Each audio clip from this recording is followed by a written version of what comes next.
Indonesia merupakan sebuah negara maritim. Dengan hal itu, jelas bahwa kekayaan alam laut Indonesia begitu melimpah, terutama ikan.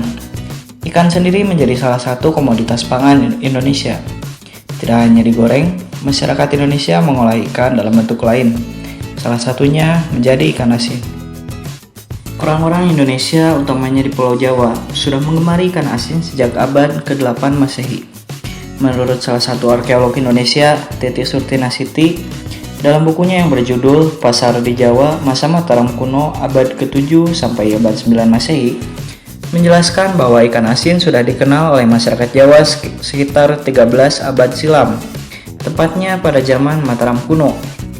Beliau menjelaskan sejarah ikan asin dari dua prasasti, yaitu Prasasti Pangumulan A yang berangkat tahun 824 Saka atau 902 Masehi dan Prasasti Rukam yang berangka 829 Saka atau 907 Masehi.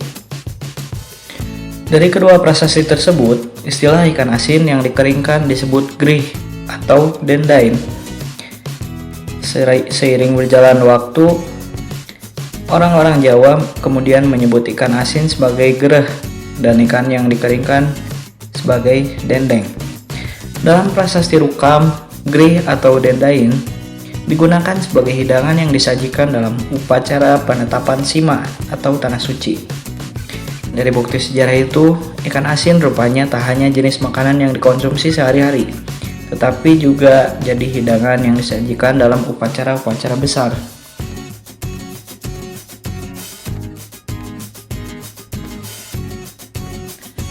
Budaya konsumsi ikan asin, dalam hal ini ikan peda, konsumsinya menjadi tinggi saat menjelang bulan Ramadan dan menjelang Hari Raya Idul Fitri.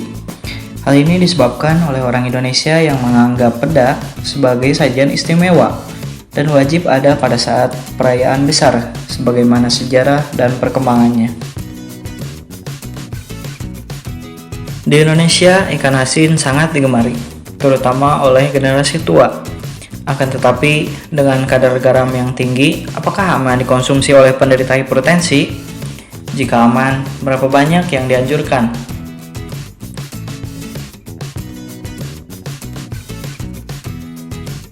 Hipertensi adalah penyakit yang dijuluki sebagai ibu dari penyakit, karena dapat menimbulkan banyak komplikasi hingga berujung kematian.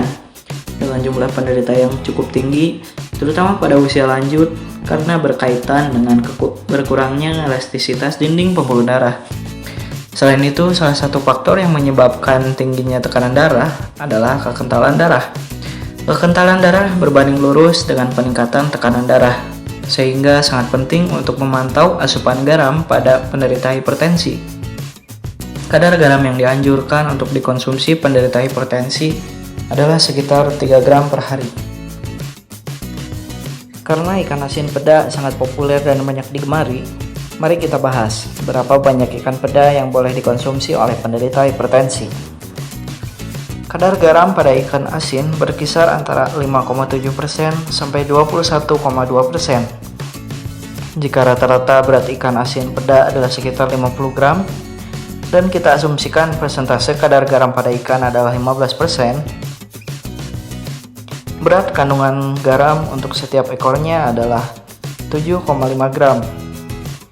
Namun, dengan perendaman dan pencucian, kadar garam tersebut akan berkurang sekitar 37%, sehingga kandungan garam per ekornya turun menjadi 4,73 gram.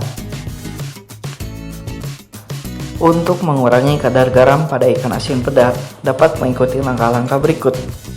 Bersihkan ikan peda dari insang dan isi perutnya. Kemudian rendam dalam air cucian beras. Apabila tidak tersedia, boleh menggunakan air bersih biasa, sekitar 1 menit. Kemudian bilas dengan air bersih dan peda siap digoreng atau dibakar.